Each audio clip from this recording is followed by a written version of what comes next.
Here's how you can safely and correctly change your vehicle's oil filter using a K&N Performance Gold oil filter. First, check your vehicle's owner manual to determine the manufacturer's recommended oil type and viscosity.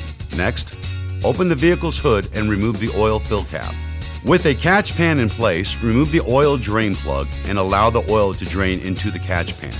If the drain plug has a crush ring or gasket, inspect for damage and replace if needed. Then, reinstall the drain plug. Next, remove the oil filter using a strap wrench or similar tool. With the filter removed, clean the mounting base, making sure the old oil filter gasket is not stuck to the base. After removing your new K&N oil filter from the box, lubricate the rubber gasket with clean motor oil. Carefully screw the filter into the threaded engine bushing until the gasket contacts the mounting base, and tighten to manufacturer's spec.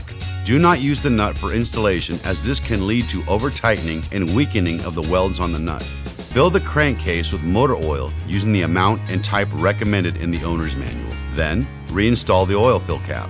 Start the engine and ensure the engine's oil pressure light does not illuminate and that there's no oil leaking from beneath the vehicle. Turn the engine off and allow time for the oil to run into the crankcase. Check the level on the dipstick and add additional oil if needed. Regular, consistent maintenance of your vehicle's oil system with premium filters from K&N will help keep your engine running clean. To find K&N products for your vehicle, click on the link below.